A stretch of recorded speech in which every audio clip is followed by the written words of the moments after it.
5, 4, 3, 2, 1. Ladies and gentlemen, welcome back to the Art of Move podcast with myself, Anthony Manuele, my good friend, Dr. William Rajbar. We are joined today by Taylor Davidson. He is a soccer player striving for world-class performance. He's the founder of Football Entangled, the first soccer talent development organization of its kind, blending holistic, esoteric, and physical to solve the million-dollar question of how can I become the best soccer player in the world?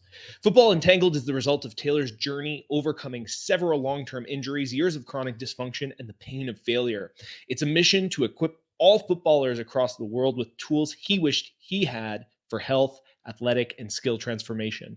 It's a mission to shine the light and lead footballers out of the current matrix of bad luck, non-contact injury, chronic niggles, and constant self-sabotage. Currently, Taylor is managing the Entangled Tribe private community of over 200 aspiring and professional footballers, ranging from the English Premier League all the way down to grassroots, where the limits of human footballing potential are being explored daily. Taylor, thank you so much for coming on. We are really, really stoked to talk to you today. And I'd love to hear a little bit more about your journey, where you were talking a little bit in that bio about some of your history of chronic injuries and some of the issues that started you on this path. Hey guys, yeah, thank you so much for having me. It's a really an honor to do my first public podcast up here on the internet. And is this your very first one? Yeah, so this is my first public interview for sure. Amazing. Yeah, awesome. Yeah, so my journey is I'm just sort of like every other soccer player out there. You know, I wanted to be the very best. As an American, it's always that dream to go over to Europe to play, and that was my aspirations. The craziest thing is, you know, I've had injuries ever since I can remember. I was 15 years old, and I hyperextended my ankle, caused some ligaments to be inflamed. I got multiple different diagnoses from different doctors, so I was never really actually certain on what it was. Eventually, a Russian doctor fixed it with some acupuncture, and then after high school, I traveled to Europe. I played in Sweden and in Greece for a while. And in Greece, I fractured my foot, fifth the metatarsal Jones fracture. 3 months later, I refractured that as I was sort of I was under the cosh from my agent and from just the pressures of trying to secure your spot, you know, on like a professional football team in Europe, of course. Then in college here in the U.S., I tore my ACL and meniscus, which was kind of, in my view, was like the third kind of period that it was like another kind of having to go back to the drawing board, you know, and toss out many of the assumptions that I had previously. Yeah. So was that the point where you started to look to alternative fields to see what was going on?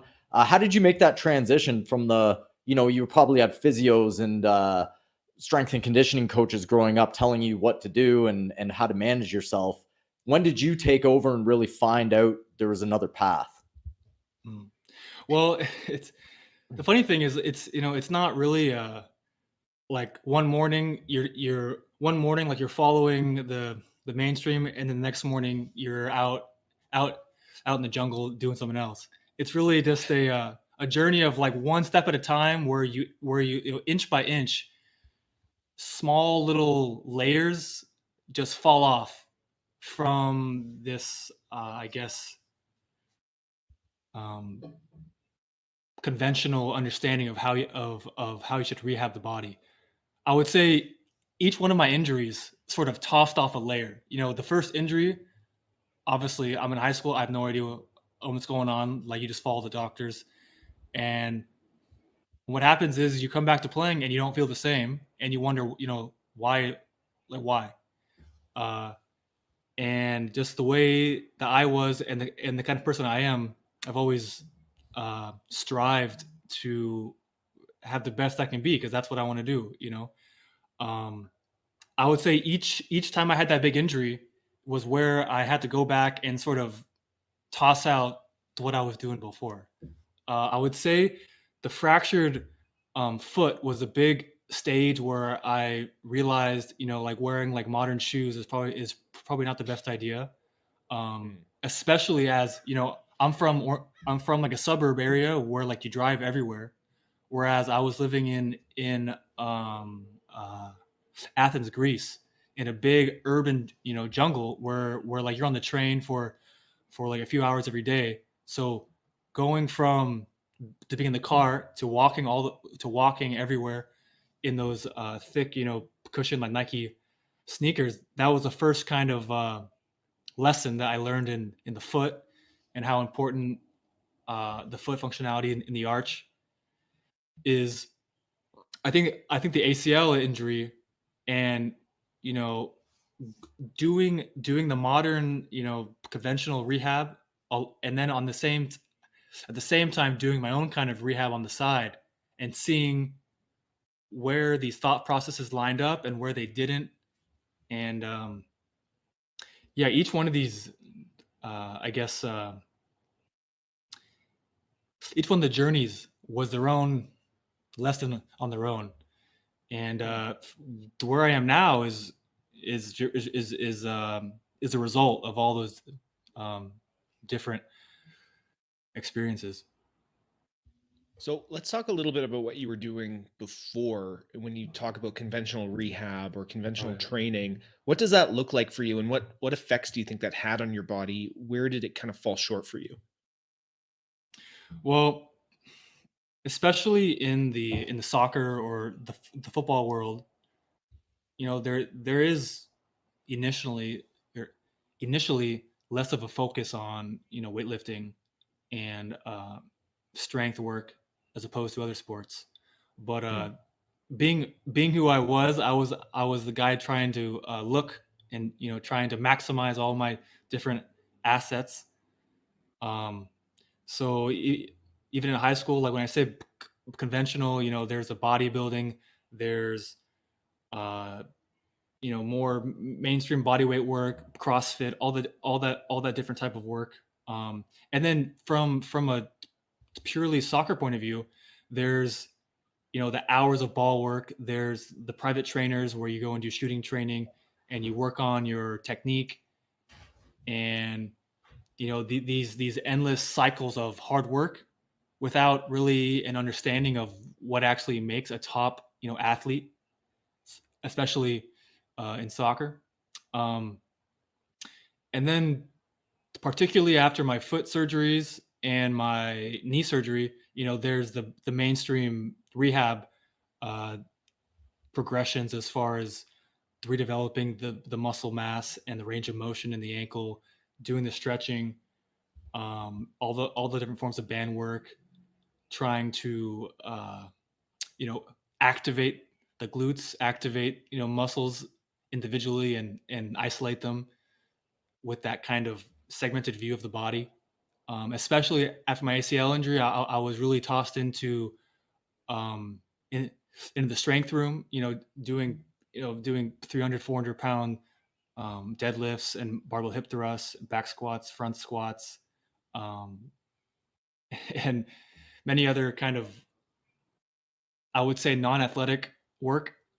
But in most D1 schools, the guy that you're working with, as far as the strength guy, from a soccer point of view, is not not a soccer guy, and they might have a background in bodybuilding, powerlifting, and Olympic weightlifting, and not really understand what it takes to be a good player on the field.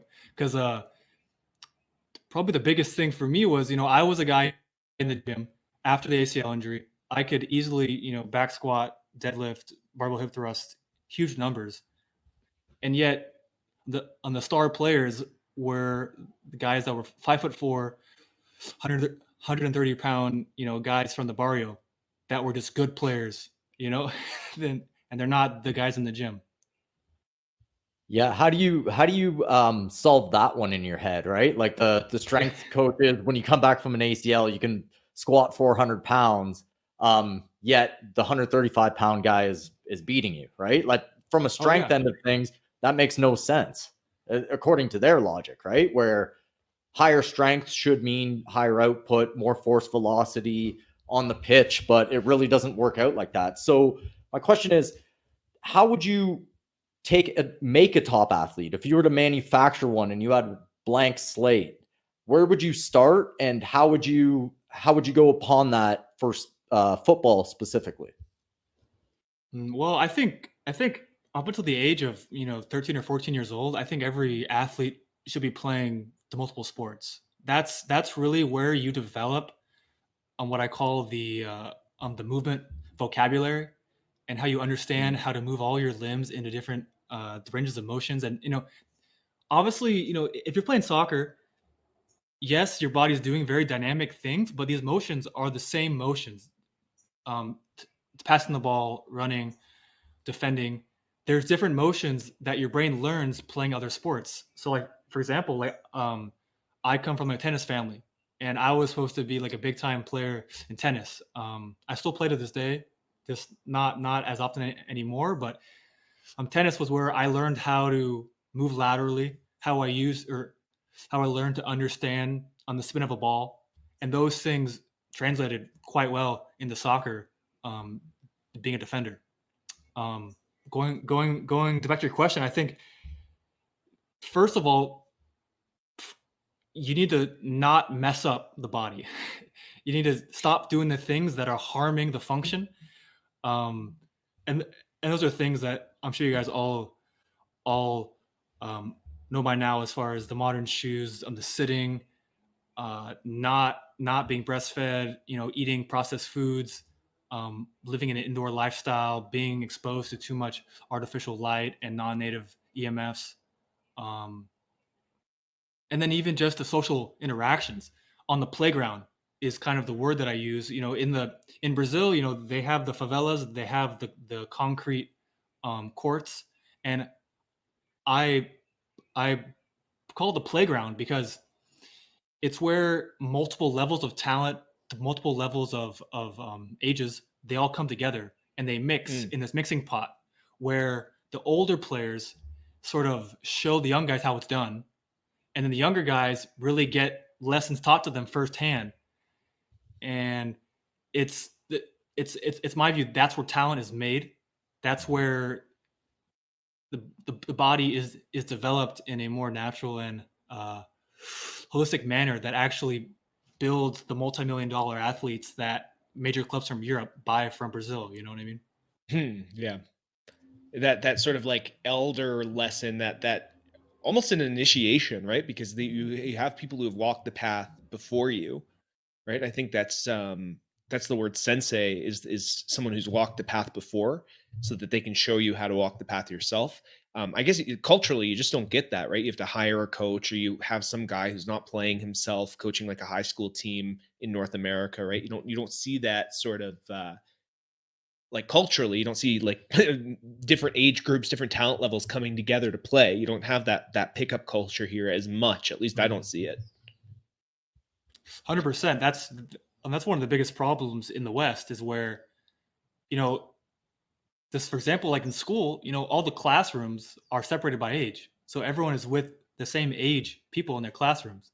So they have no one to learn from. Obviously, I'm the teacher, but it's not really like they're peers. In the playground, they can use the mirror neuron principle and actually watch the motions that older, more developed bodies are doing, and then they try and replicate it, and that's how you learn, by doing.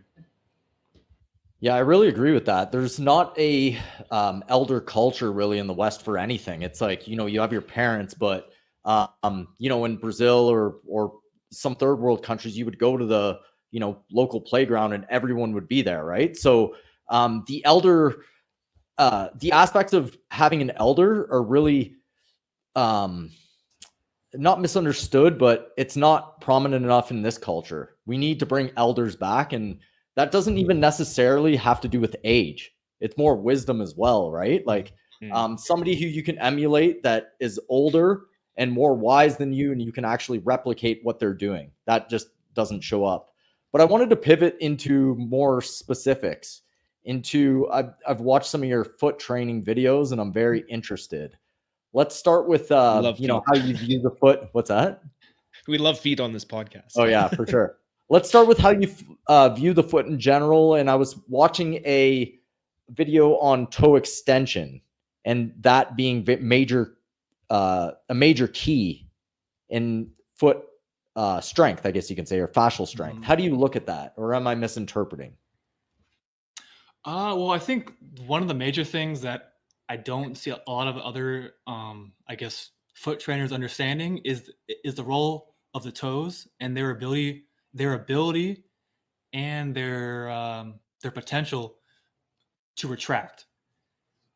Like one of the most common, exercises is the towel curls that like you see many different trainers recommending, but it's a bit ironic because the name is misleading.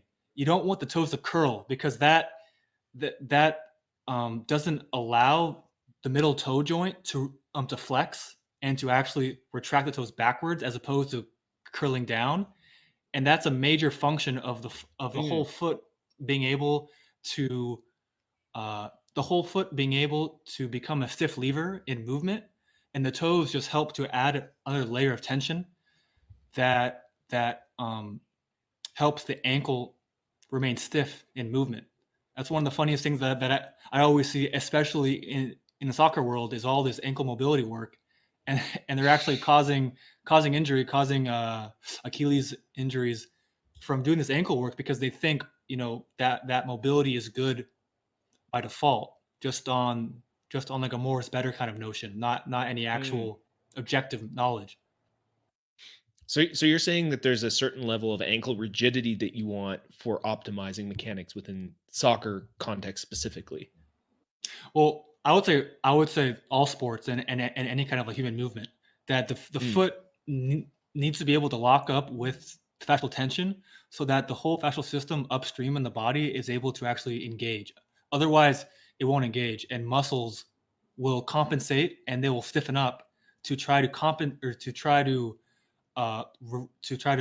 replicate the role of fascial stiffness throughout the body.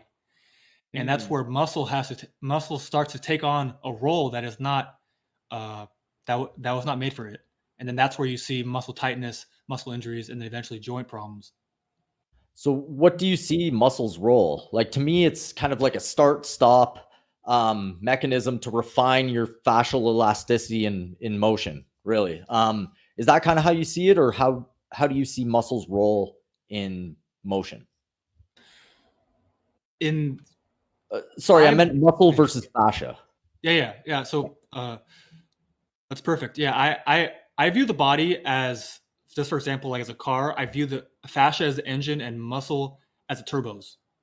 And a lot of times when you're relying on the turbos to do most of the work, the car breaks down. And that's what I see in most athletes, where their bodies are not really effortless as they should be. Whereas all top athletes, it's pretty common to call them effortless just because they make things look easier than the guy who's the tryhard or the grinder that I call him. But on your question, so I view muscle as a turbos and fascia as the engine. And the fascia, it needs a level of integration and stiffness to allow muscles to relax. The biggest problem that most people have is they can't actually relax their muscles. They don't know how to relax. The muscle keeps a set point of tension, which limits how much contraction it can do, because the brain is not going to let you contract the muscle more than you can relax it, or otherwise known as absorb force. Yeah, you know what? I see that in the office. I work on people every day, deep tissue, and I get in there And that's exactly what I see. It's not the fact that, people are so much into isometric versus concentric versus, eccentric. It really is. The muscle is just tired. It is contracted super hard on a lot of athletes, and that's energy being used all day. It's in a contracted state, and it's not in a state that's allowed to move freely. It's scared and it's tight, right? And you just work past it, or a lot of athletes do, bury the nociceptive effect, the noise in their head of this is in pain, and then just keep going until it breaks down, right? So that's a very good observation, and definitely one I see in the office. Well, and that's even that's a state that a lot of weightlifting athletes will chase. Like even when people are like, "Oh, I want to be more toned in the gym," right? Like muscle tone is a nervous system toning, right? It is that state of constant partial contraction. Like when you see someone who looks like really jacked up and like really like they're always flexing, it's because they are. Their nervous system is always partially flexing to be ready to meet the demands of the resistance training that they've adapted their body for. So you're saying having a less chronically contracted state is going to allow your fascia your muscles will relax, which will allow your fascia to absorb force more efficiently, which in turn will help the fascial elasticity action. Am I interpreting that correctly? I would say that you need to increase the level of fascial tension in the body to help the muscles relax, or else the muscles won't relax because the brain won't feel safe if it doesn't have something that's able to perform that role of force absorption in the body. So how would you train that directly? Like a lot of when people say it's like, oh, every style of training is fascial training, it's like, I'm like, okay, yes, kind of. Yeah, kind of. No. But when you're training for that specific effect and that specific adaptation fascially, how would you go about doing that? What's the stimulus that you introduce to let your body adapt to? Yeah, so in my tribe and in my course, I have multiple stages of training that you build fascial tension in the feet. Before you do that, you need to regain some of the base level functionality in the toes and the arch, just so that you're able to actually have the ability to apply tension in the arch. Most people are so unconscious to this that they wouldn't know what to do if I even explained how to do it. And then once you're sort of have that foot functionality back, then there's a series of training programs where we build ankle stiffness, and that ability to lock the ankle in movement is what helps build the nerve growth up the back of the legs, which builds what is the unconscious the unconscious fascial connection into the glutes, and then eventually on the abs. Interesting. Okay, so let's get a little more specific with that. You were talking about the toe curling. Could you give a little bit more specifics on that, and maybe how it relates to the arch and how it relates to the glute? Yeah. So the first thing I think we should cover is, like, I view the foot different from the tripod. I guess mainstream podiatry point of view. I view that the contact point for the foot should be behind the second toe on the ball of the foot. It's almost like a thumbtack, where you have this very concentrated spot of force absorption and force, production going right through a single spot on the foot. That is what sort of allows the rest of the foot to be able to stiffen up by applying fascial tension with your mind in the arch. That's sort of how you build this tension, and you allow all of the fascia upstream from there to remodel through the different series of exercises. The first spectrum, as I call it, is very basic foot exercises, but there's a lot more going on than meets the eye. There's toe crunches, there's towel curls done a very specific way, and there's a few isometric holds that we do with the heels off the ground, where you really work on developing that proper contact point and helping the metatarsals to spread, so that that area on the ball of the foot becomes more prominent.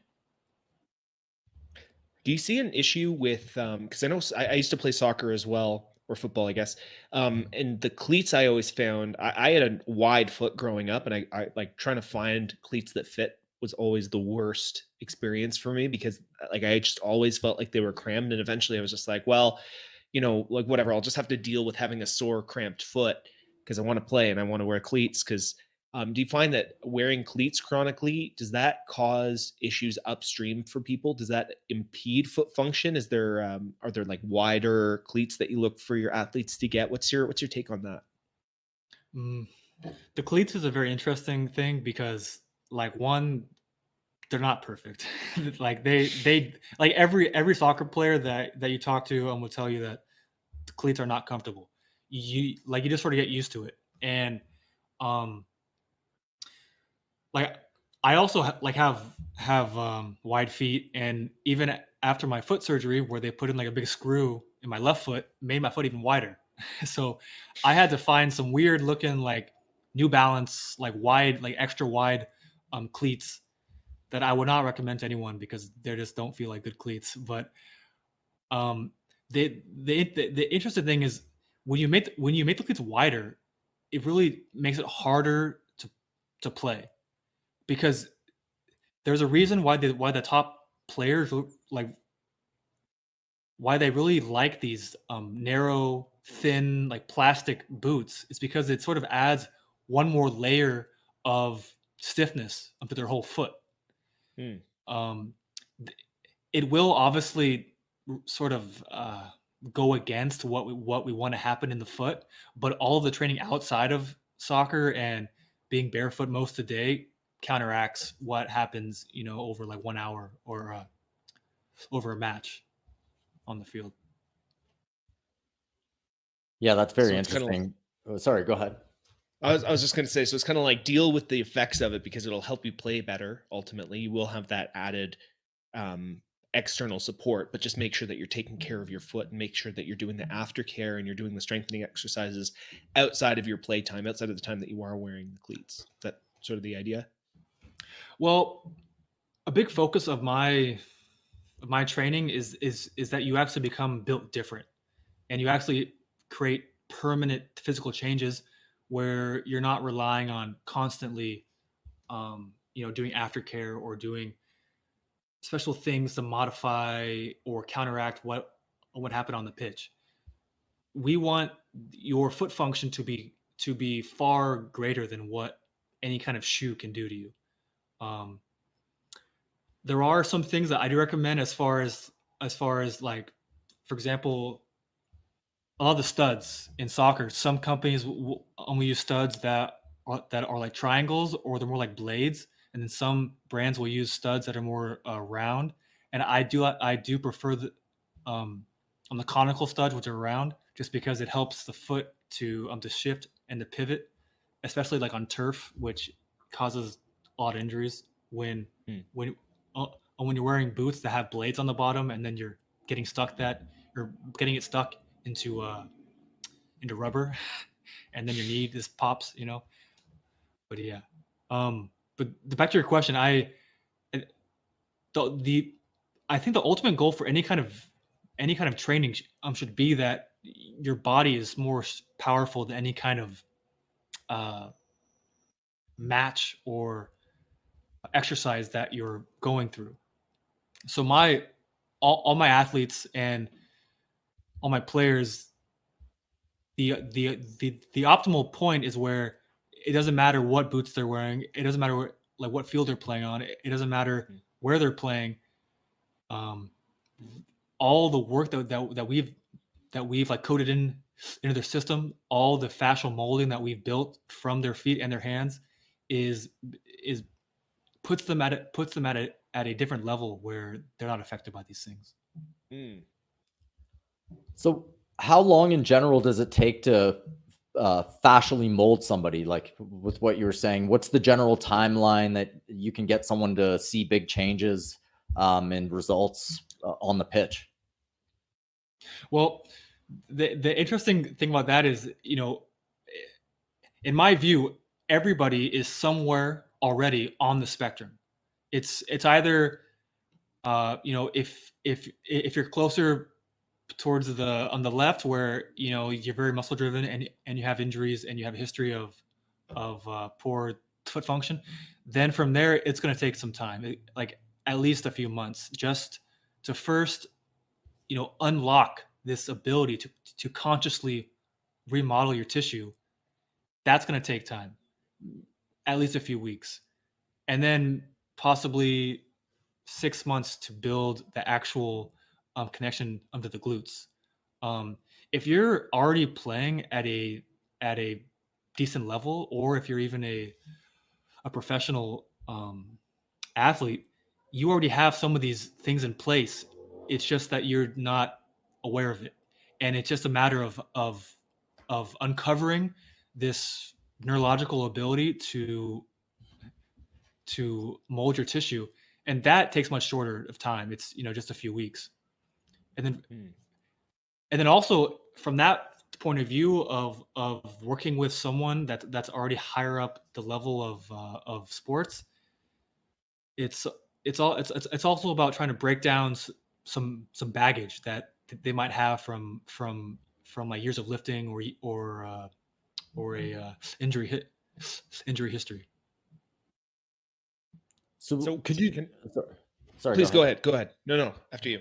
I was gonna say, like, can you describe some of that baggage that would come with lifting or traditional methods of strength training?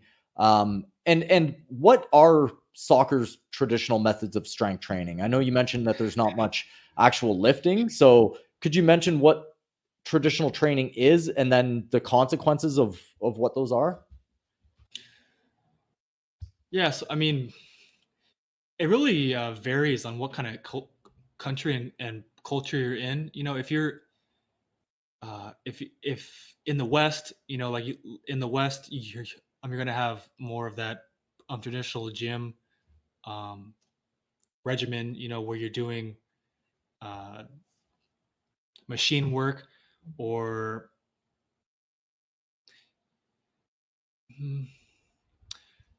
just your basic body weight work. But the more modern the football world becomes, the more that this higher level of strength work spreads its influence, where you get more of the barbell work, you get more of the deadlifting, you get more of the band work. One of the funniest things for me in the soccer world is this idea of doing band work as a warm up before you play. And you see it very often, even at the highest level, where guys will do a few like crab walks, with the band on to supposedly activate their glutes. Where it's funny because all these top athletes, they already have that connection unconsciously, but it's the guys who are muscle driven. They need to feel this isolated activation in their glutes as a warm up, and then they think somehow that's going to translate onto their glutes working on the field. Most often times it doesn't. And then as far as like the damages go and kind of some of the problems that I see in athletes with the history of weightlifting, it's pretty obvious. It's just the quad dominance, having a serious high number of fascial adhesions, either in the quads, the calves, the hips, and along the spine and in the lats. Those are a lot of areas where you see a lot of adhesions. So for someone who doesn't know, what is a fascial adhesion? Like, how does that develop and what are the consequences of it? Well, in my view, and how I sort of use it in my framework, is a fascial adhesion is a knot in your fascial matrix that is preventing the different layers of fascia to be able to glide smoothly. And that's what will hinder the optimal fascial engagement of the upstream glutes and abs, where this kind of baggage in the fascial system is preventing this smooth optimal gliding. And then that's that's what sort of leads to this quad dominance and even, like lower back pain and this over reliance on the calves to absorb force when the ankles aren't doing their job. So let's talk about how that ankle stiffness and that ankle rigidity, how that control will transfer to more of a fascial connection upstream, up the chain, right? How do you go from, okay, now we've developed that fascial integrity within the foot. Now we're going to start developing that glute connection, because it was sort of similar thing with me where I was, I always thought I knew how to activate my glutes. I always thought I was like, oh, I'm very glute dominant, because I would hip thrust and I would, do these deadlifts and I would flex in the stretched position. And it was this active flexing, and it's like, I can feel my glutes, so I must be glute dominant. But then when I would run, it would always be like, oh, my calves and my hamstrings hurt and I can't feel anything in my glutes. So obviously there's a disconnect there. I isolated my glutes, but it didn't help. How are you going from ankle stiffness to glute activation? Well, when you understand the inner workings of fascial tension, as you build the ankle stiffness, you are step by step helping all the nerves go up the back of the legs into the glutes, sort of unlocking more of the muscle in the glutes. But like you were saying, that's the same thing as me. I could lift huge numbers in the gym, feel all the glute burning, in the gym, and then on the field, soft glutes. And I've, before this work, before all this work, I had never felt my glutes burn on the field before. I had never felt my glutes burn while going for a walk. And that's one of the biggest things, where if, like, for example, if you don't feel your glutes or your abs work while you're going for a walk, that's a very big indicator that, things that you're maybe not as athletic as you think you are. Going back to the fascia work, as far as the ankle stiffness and the glute connection, it's something that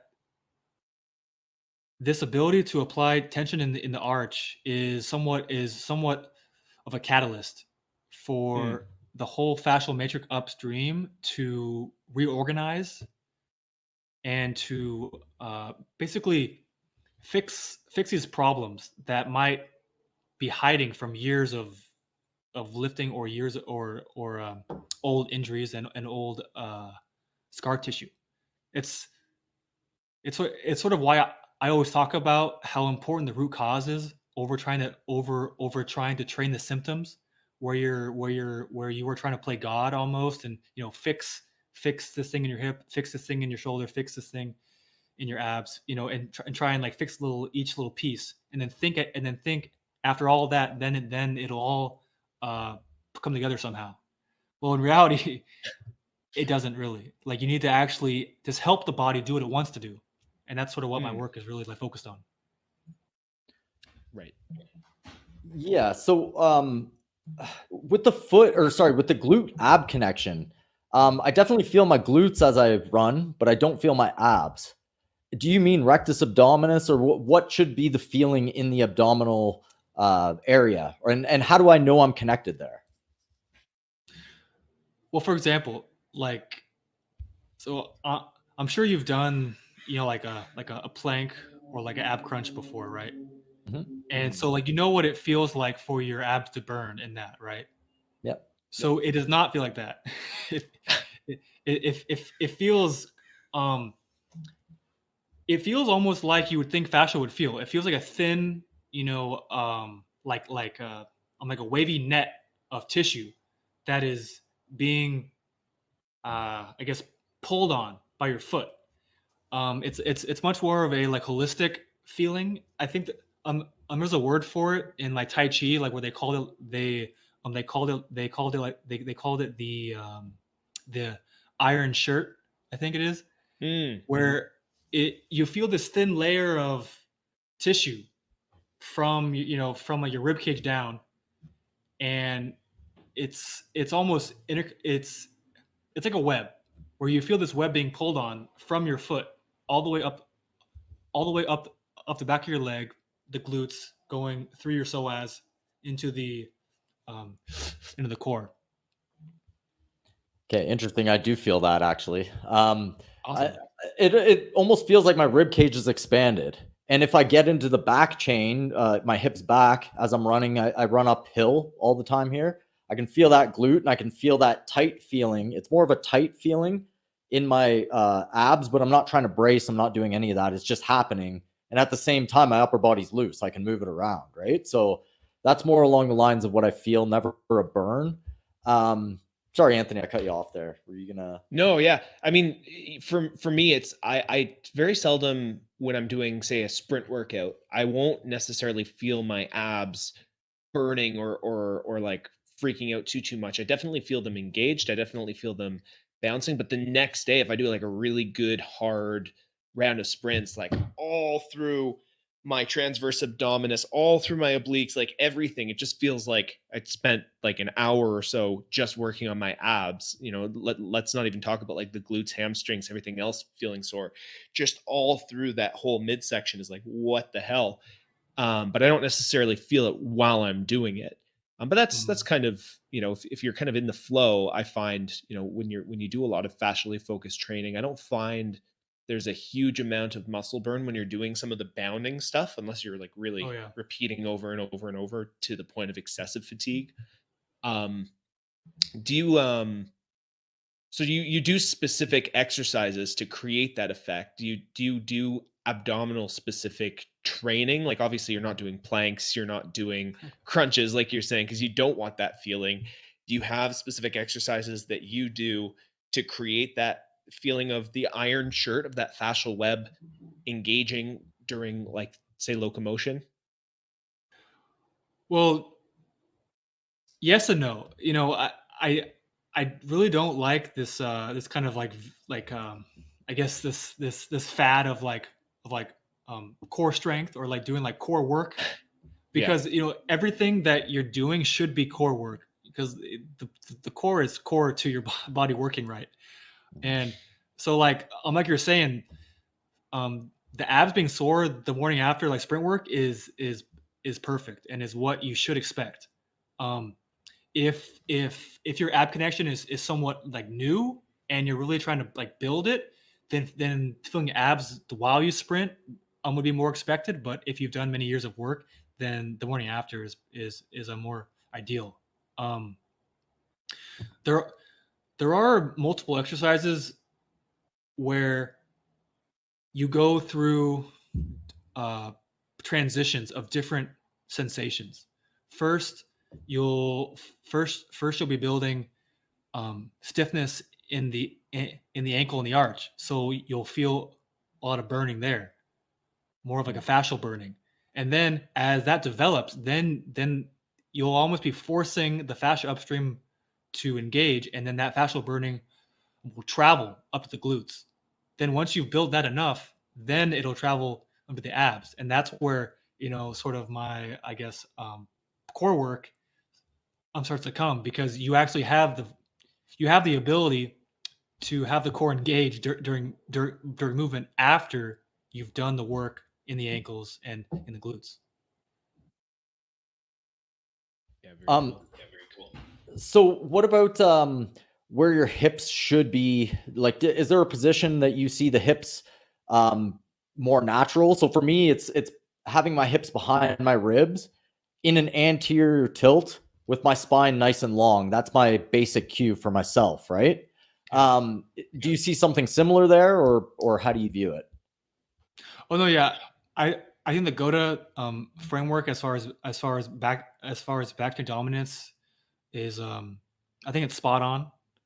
I think I think in general the Goda framework is pretty good. I think there's like a few small things that I would tweak, but I think overall having the hips behind the rib cage is where you want them for sure.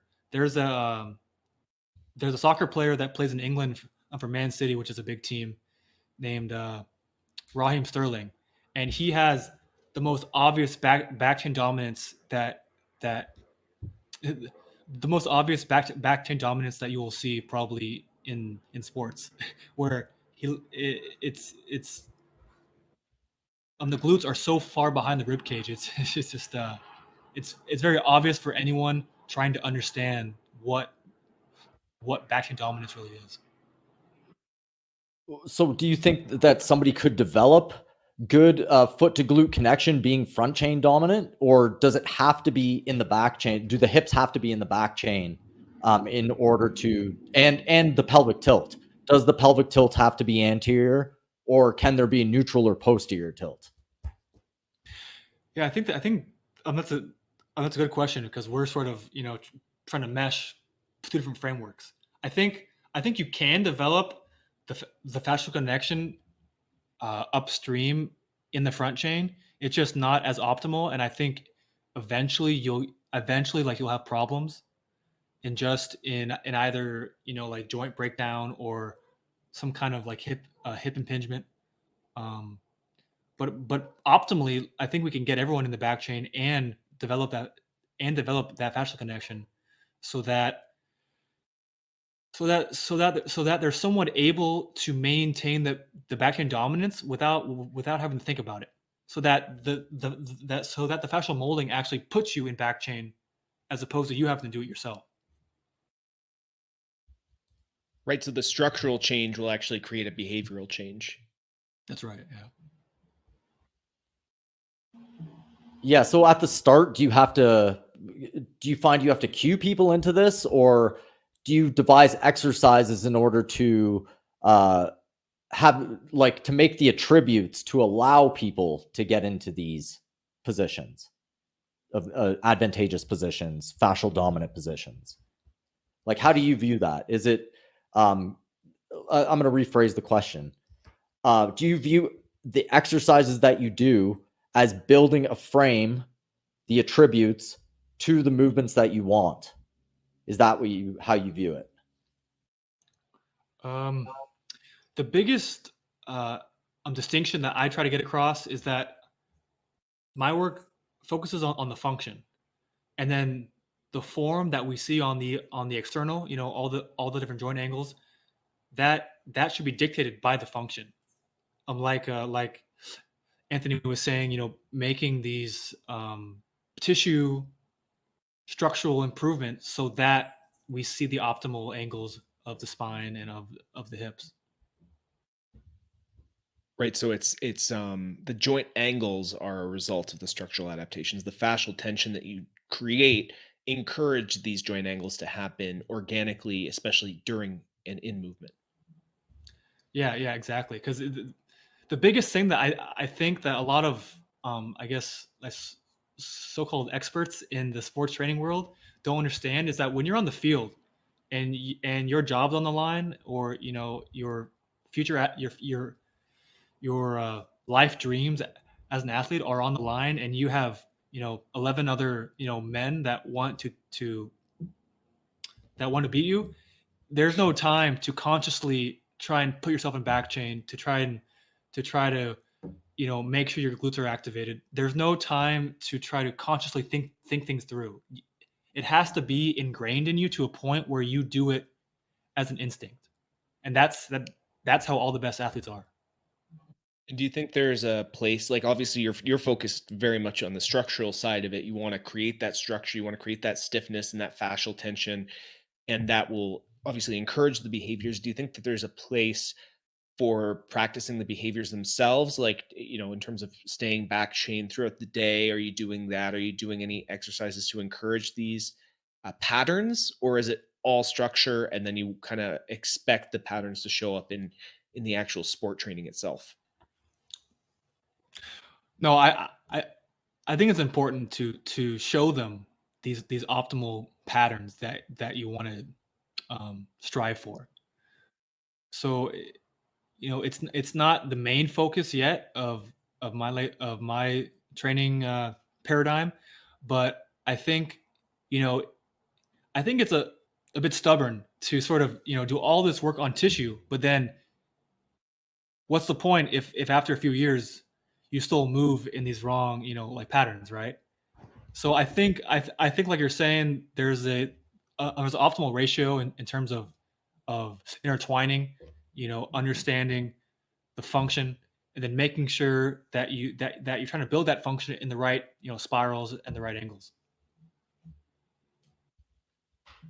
you were mentioning that it's important to show people what these good patterns look like, right? Is there a list of players that you have that you're like, okay, that's somebody who attributes who has the attributes that I'm looking for?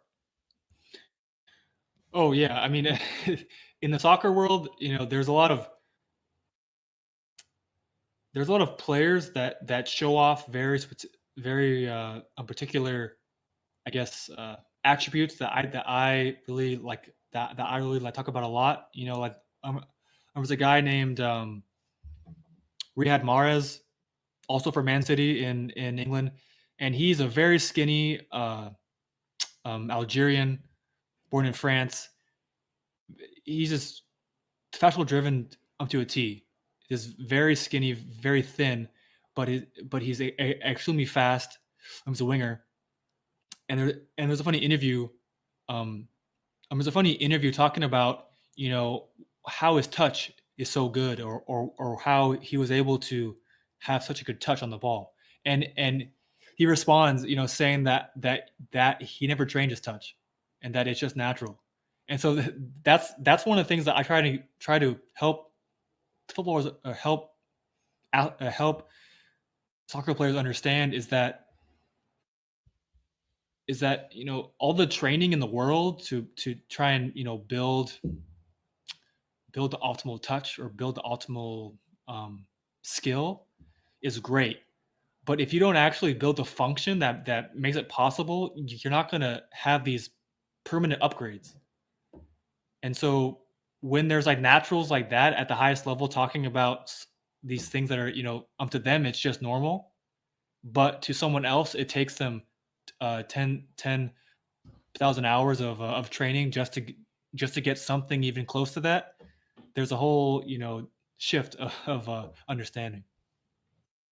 That's very interesting. What about I'm really liking this thread of going specifically with players that and talking about their attributes. What about Ronaldo? What do you see in him, just off the top of your head? Well, actually, Ronaldo is one of the funniest ones because you guys can correct me if I'm wrong, but I do think that in the Goda world, they do think of Ronaldo as a Woda. So I think they would say Boda in that he's got duck feet a little bit, but I think that they would say the other attributes are Goda, right? So gotcha. Okay. Yeah, interesting. Yeah. So Ronaldo is one of the ones that I am always asked about because he's the first person that you think of when you think of like hard work, because that's sort of the marketing around him, saying like Ronaldo works harder than everyone else, like saying that he shows up to the training field at 2 hours before everyone else, and then he leaves hours after everyone else, so that it's almost like he's this like archetype for the gym built no pain no gain, or no pain no gain, grinder mentality guy. But I use him as a natural. I think he is on the natural without any doubt, because it's speaking from my experience as going down that grinder lifestyle, it's really not possible to achieve the things that he achieves on the merit of the things that you see, of the supposed gym work, of the supposed extra fitness, all the extra ball work. All of that is possible from the strength of his fascial fitness, from the strength of his childhood, and his extremely high the mitochondrial function. So that's one of the big distinctions that I try to get across, because you can go and watch videos of Ronaldo in the gym, and you'll see him doing some lunges and some push-ups, and a few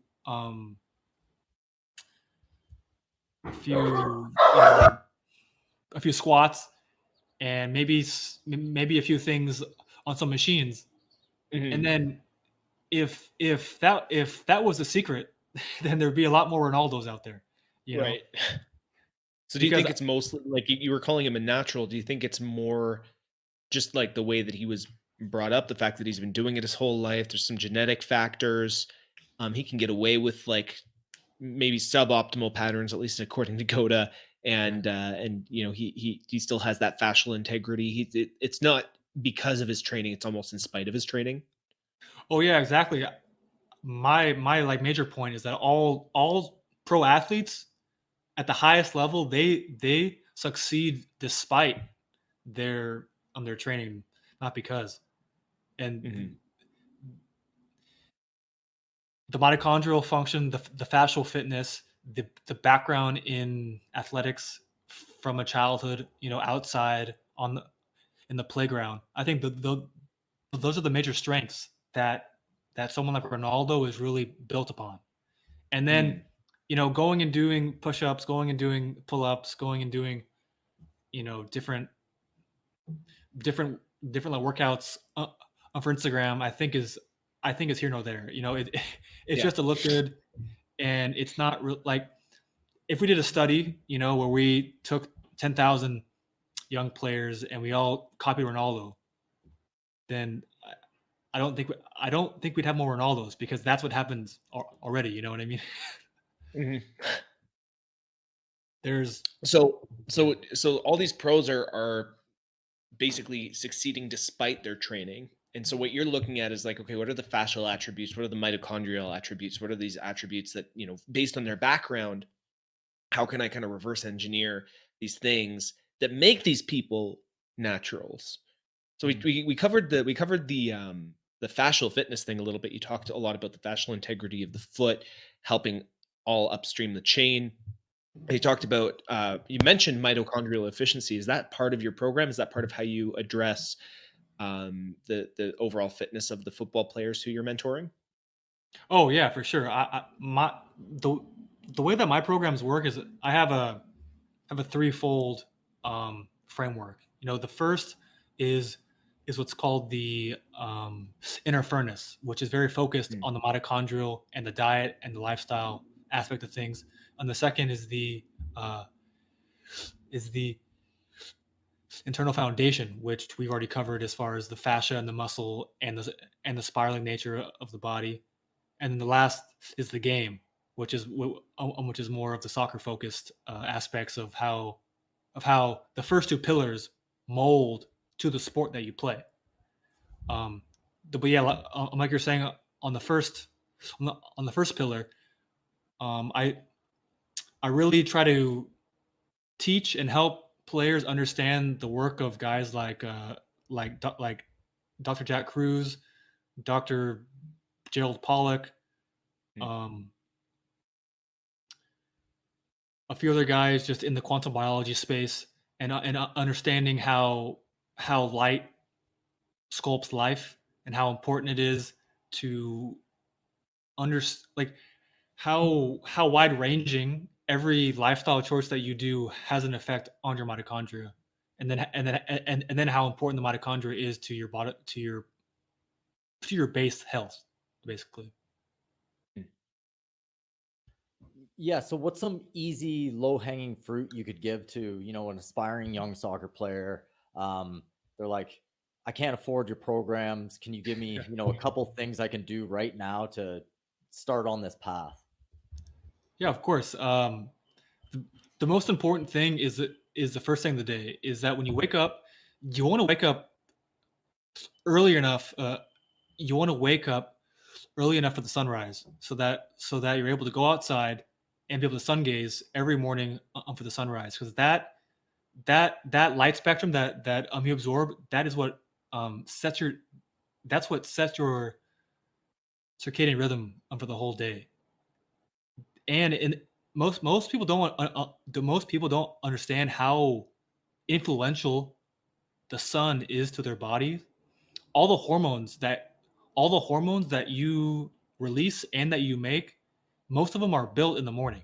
So for example like the melatonin, on which Mm. most people most which most people understand as the hormone that helps you sleep and recover at night, that's built in the morning.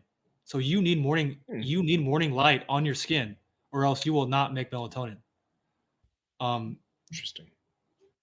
As far as from the sunrise, I think it's always important that people try and get grounded every morning.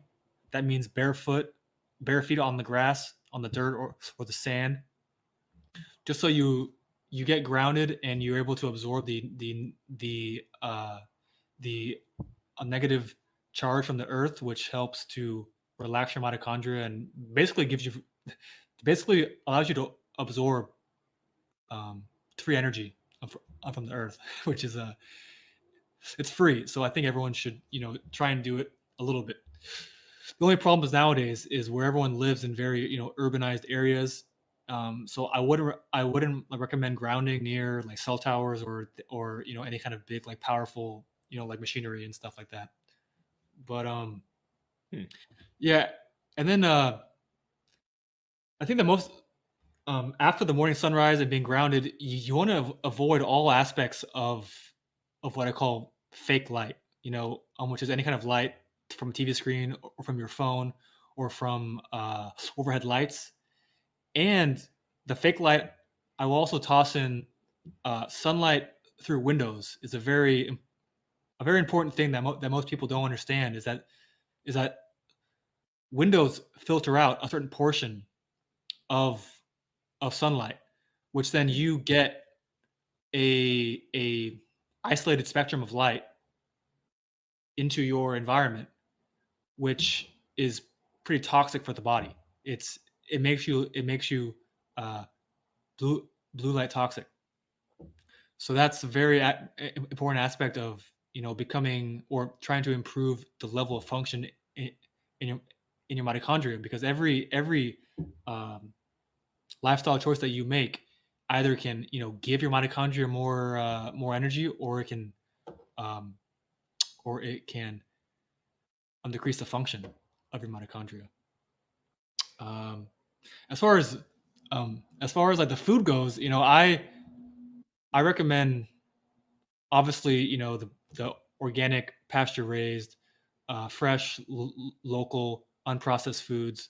I think the local thing is something that people overlook, because it's not natural to be eating food that's been flown in from Mexico, or it's been flown in from across the world, because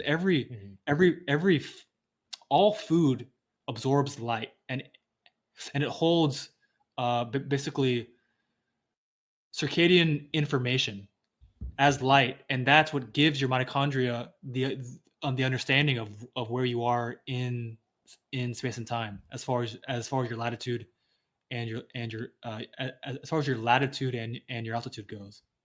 And then on top of that, I have a module in my course that's called nourishment, and this is sort of focused on how important raw foods are for the body, as far as like raw eggs and raw meat, raw honey, and raw milk and things like that, where you want food that is alive with bacteria and enzymes and able to be actually digested in the body and actually help the body nourish itself, as opposed to having to always detox from many of the toxic foods and like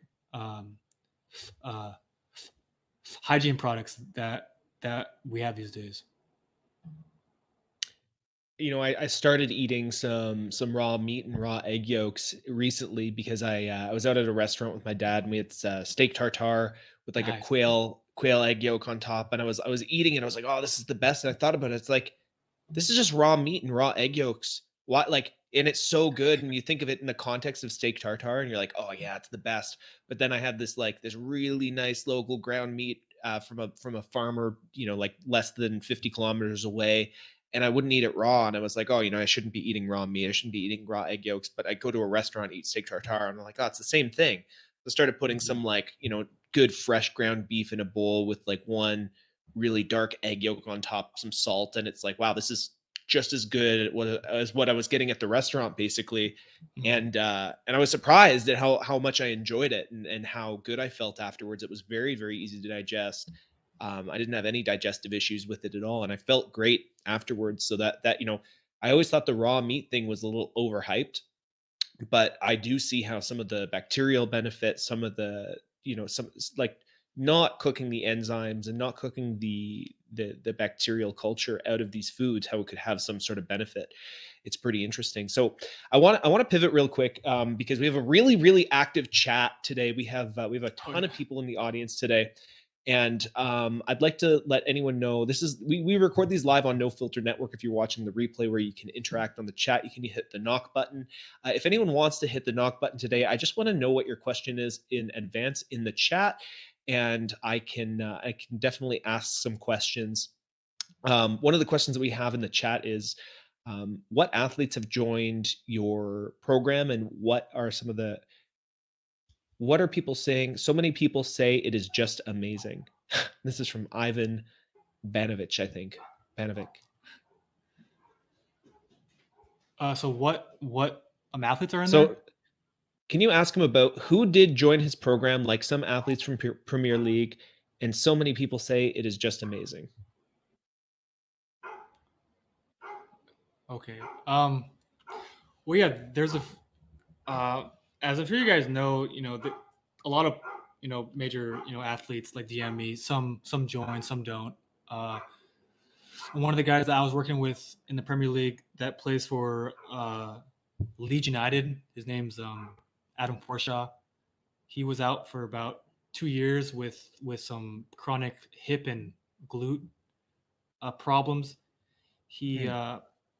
I worked with him for a few months, and he got back playing as a starter for Leeds United, and I think his last few games he missed the last few games of the season, but overall it was great to work with him for sure. Cool. And then, how much are you playing football yourself outside of training everyone? Like, what's like? Do you have a pickup league that are you playing with a team right now? Like, what's your current, in terms of how much you play outside of teaching other people how to work on their structure? What's your own playing schedule like right now? Yeah, so I mean, I train most days. As far as soccer goes, I mean, every day I'm doing some form of fascia work or like go to work, or I'm just do my own personal research as far as this like endless rabbit hole that we call the human body, and exploring other forms of training. Um, I was playing with it. My last team that I was playing with was in LA, called LA Force, and that was where I actually re-tore my meniscus, Mm. and this has been like another kind of like epoch in my journey to understanding the human body, and trying to and like rehabbing my knee without surgery, and sort of going against some of the advices of my of my surgeons here. But I think I just I see too many soccer players, and like I think more so like people in general, they get forced down this line of like surgery, when really there's not a lot of evidence to back up, for example, like meniscus surgeries. um yeah. Cool, man. I'm gonna let one of our viewers in. He has a specific question about diet and what you can do if you can't afford some of the pasture raised foods. I'm gonna see if we let him in here. Sure. Sam, hopefully I let you in. If you didn't get accepted, just hit that knock button again. We'll let you in. Sometimes I mess that up because the knock button, it looks like you're adding someone in and then you're booting them out. So Sam, if you didn't get let in, just hit that knock button again and we'll let you in. Any other questions in the chat, guys? Feel free to ask. Will, do you I have have any a other question. questions? Yeah, from a viewer. They wanted to know about shin splints and how you go about managing them and stopping them from happening. and how you view them. Shin splints. Yeah, I mean, in my view, the shin splints is really just goes back to dysfunction in the feet and a high level of fascial adhesions either in the calves, possibly Hello? and possibly as well like in the glutes or in the quads. Excuse me. Okay, so we got So- Sam. Sam is here. Just 1 second, Sam. We're just going to finish up this question about shin splints, and then we'll Okay. get you on. Okay. Yeah. Sorry, so- Taylor. Go ahead. Yeah. Yeah, for shin splints, it would really be about building your level of fascial tension in the feet, regaining the full functionality of the toes in the arch, being able to make the anterior tibialis tendon more prominent during movement, and then I would be rolling out all your fascial adhesions of the spike ball in the arch, in the calves, the shins, the quads, and the hips. Okay. Does that answer your question, Will?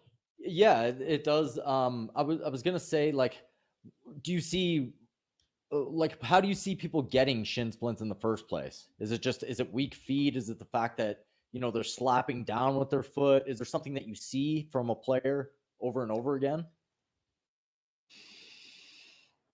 Well, in my view, I think the major culprits would be the modern shoes help the arch to atrophy. This leads to a breakdown in fascial tension in the ankle complex, and then fascial adhesions throughout the lower and the upper legs.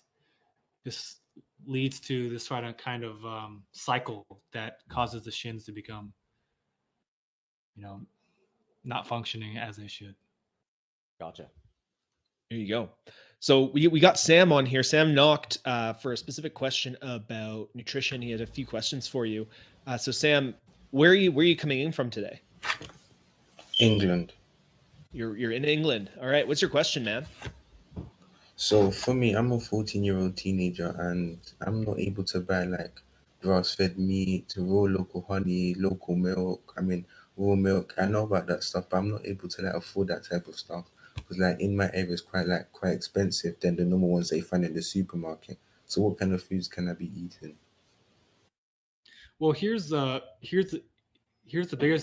biggest recommendation is a lot of the animals, the cows, that when they're being fed grain and soy, usually, unfortunately, or they're being like stuff with antibiotics and synthetic hormones. The way that the body adapts is that it will shuffle these toxins into the fat. So one of the ways that you can sort of eat on the cheap is you can, even if the meat isn't the highest quality, you can buy like muscle cut meat, which are steaks, Okay. and you just take the fat off and you eat only the muscle, and because all the toxins will be in the fat. Oh, okay. But if you're doing And that, I would also- not. But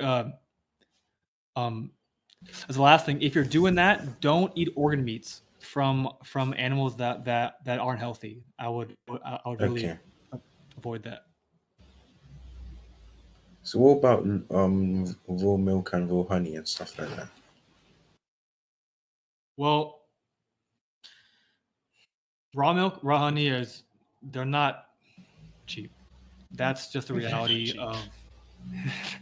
Well, like it depends where you buy it from. If you're buying it in bulk from a local from a local small farm, like you can get some like good deals. If you're buying like organ meats, for example, from a healthy animal producer, like you can get organ meats for $4 or $5 a pound. It just depends on the quality of the animal. So if it's from a grass-fed cow, I can eat organ meats, but if it's not from a grass-fed cow, I shouldn't eat organ meats. That's right. That's right. And how much grams of protein do you think you should have per day? Well, I tend to not think in terms of, X amount of grams or X amount of calories per day. I, I don't really I don't really view the body in that way. I think most people really need to work on how well tuned they are to their appetite. So, for example, if your body has a craving for meat, then I think you should eat meat until that craving is unsatisfied. Okay. Um, with that said, the only problem is if you try and fill that craving with foods that are unnatural or laced with like toxic ingredients, then you're sort of putting yourself into a bad spot. Okay, and also, no, normally when I eat like stuff like pasta and spaghetti and stuff for like supper or like dinner, I normally feel like I'm very heavy and like sluggish. Um, Can you ask a question? Like that's more of a statement. If you have a question, I do too, because generally speaking, grain consumption is associated with poorer digestion. It's harder to assimilate it into. But is there a question? Are you asking, should you replace pasta with something?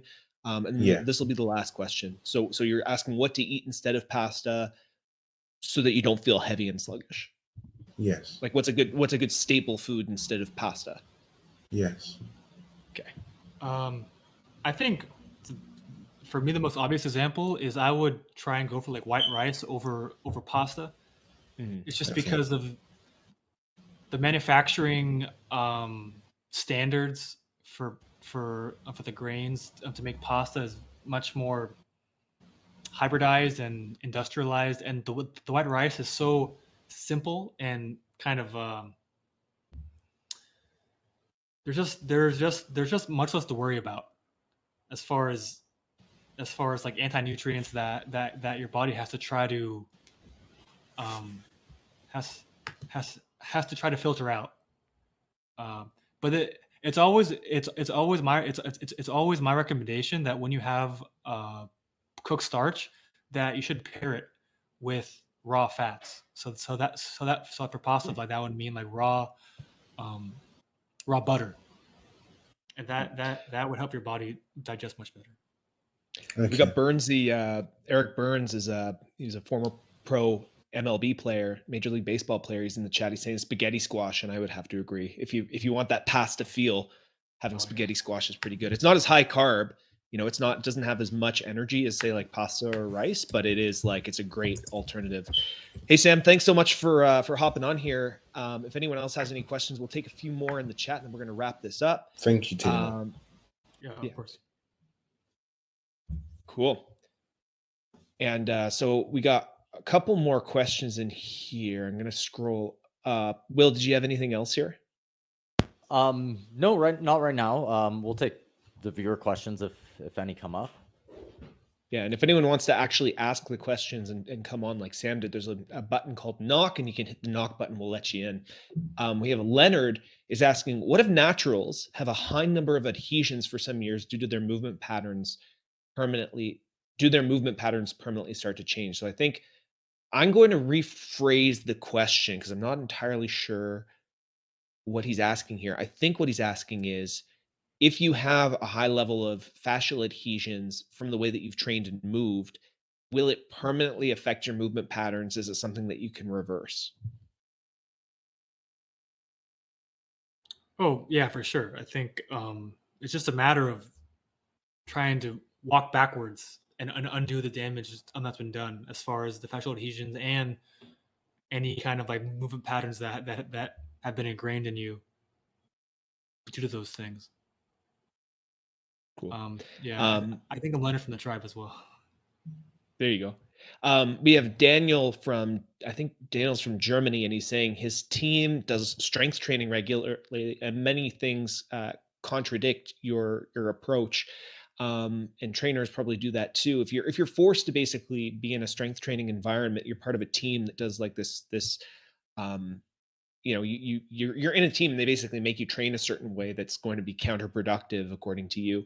Is there a way to counteract that stimulus, or are you kind of sort of forced to do something that's going to be suboptimal? Yeah, that's just a really unfortunate reality of the current world that we're in, where there's kind of like a social pressure to be part of the team and to like take part in the weightlifting, or to take part in like in the fitness, or to take part in some kind of workout that might not actually lead to better performance, but it's more about the coach, trying to push his players like from like a mental point of view.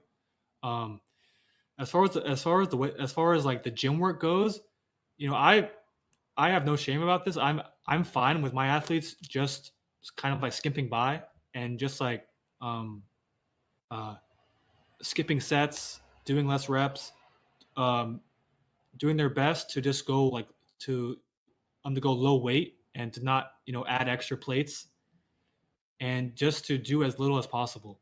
And like, for example, if you're doing something that's like heavy, um, some form of like heavy lift, for any kind of like movement, I would try and just go lighter weight, do less reps, less sets, and just go slow, and work on it from more of like an isometric, almost like balancing point of view, and try to refrain from trying to do like explosive work with heavy weights. Gotcha. So basically, like, you're gonna go in and train. Don't push yourself too hard in that training. Don't like get the stimulus too intense, and Yeah. kind of show up and go through the motions if you have to, but don't drive yourself. Don't get into the ego game. We have James asking, have you ever had Hoffa's fat pad impingement in the knee? Like anyone who you've worked with that you've had to deal with correcting Hoffa's fat pad impingement in the knee, and how would you go about treating it if you did? I actually don't know what that specific impingement is, but have you ever dealt with that? I There might have been one guy in the tribe that had that.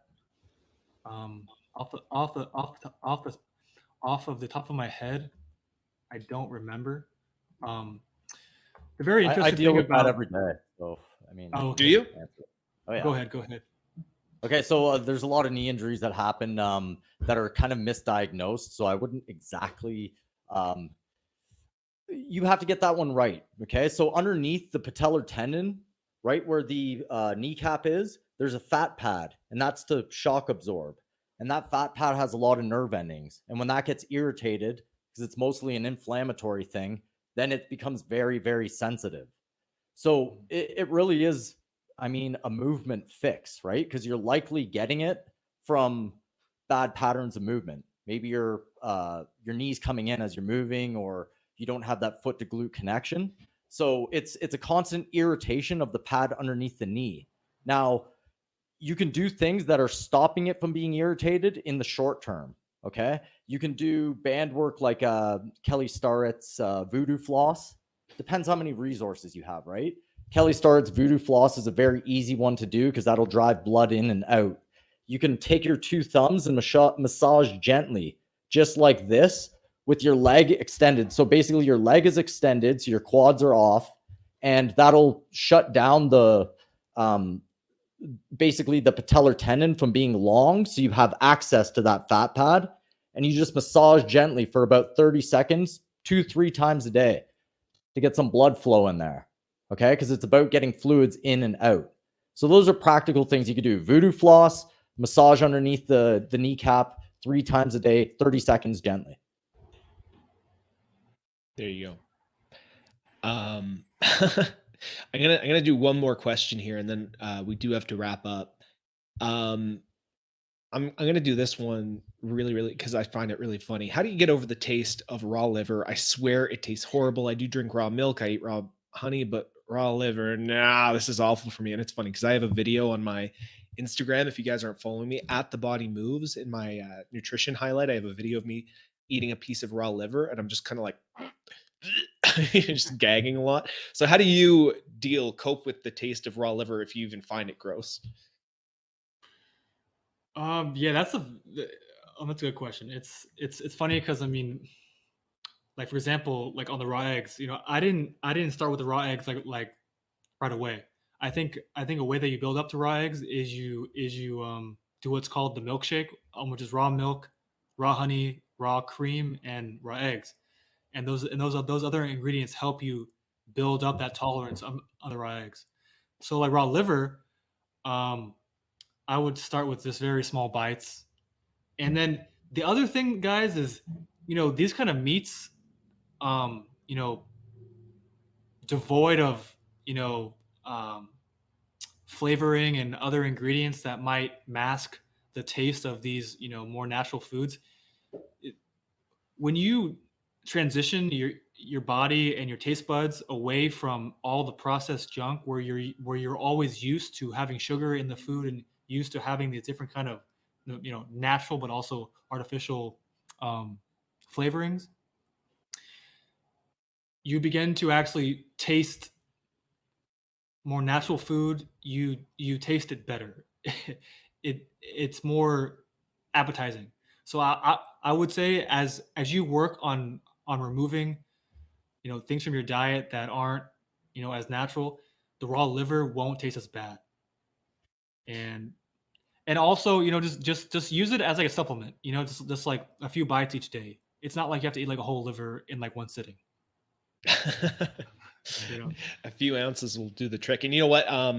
This might be helpful because for me, one of the ways that I kind of got over the taste of liver was I actually fasted for 72 hours. And the first thing that I allowed myself to eat was a piece of raw liver. My body was starving for nutrition, 72 hours on just water with a bit of sodium and potassium and a little bit of magnesium powder in it too. And that's all I had for 72 hours. I walked for like, I think 25,000 steps every day. So I walked for like 2 or 3 hours every day, just super, super taxed, starving for food. And then that liver was still kind of gross, but it was like, my body was like, yeah, but this is nutrition. Your body starts to register it. I even bought the Carnivore Aurelius liver chips at one point. And it was one of these things I ate it the first time. I was like, this is a fucking dog treat, man. Like, what am I doing? This is disgusting. But then my body registered the fact that it was so nutrient dense as well. And so it started to crave this nutrition. And so when I started, it's kind of like coffee. Like if you think about coffee is a stimulant, but the actual taste of coffee for most people, when you first eat it or drink it rather, it's so bitter and no one actually just likes the taste of black coffee at first. But when your body starts to register, oh, this is a stimulant, I get this effect from it, then you start to crave coffee. You start to, associate this stimulus effect with the smell and taste of coffee. The liver is kind of the same thing, especially if you're, you feel so good after you eat it, your body starts to register it. And then it associates the flavor and the smell and the everything with, with that nutrition, and you start to enjoy the taste a little bit more. At least that's my experience. I don't know if that's the same for everyone, but I mean, there's got to be something to it if these people are just slugging back raw liver on Instagram all the time, right? So anyways, guys, we're going to wrap this episode up. Taylor, dude, thank you so much for joining us today. This was really, really fun. If you want to follow Taylor more, check him out on Instagram at Football Entangled. You can also go to footballtruth.com to check out his work. If you want to join his private community, you want to work with him directly, and you basically improve your athleticism as a football player. You can follow me at The Body Moves on Instagram. You can follow Will at The Art of Move on Instagram. If you're listening on YouTube, please like and subscribe. It really, really helps. Leave a comment if you want to hear more and you have certain questions that we can answer. I always answer whatever comment-based questions on YouTube as well. If you're listening on Spotify and iTunes, thank you for listening. Leave us a review, a little comment or whatever. Thank you again, Taylor. This was super, super fun. Thanks to everyone in the chat who are asking their questions. And we'll talk to you again soon, I'm sure. Have a good one, guys. Thanks, Taylor. Fantastic. Thank you guys so much. Appreciate it.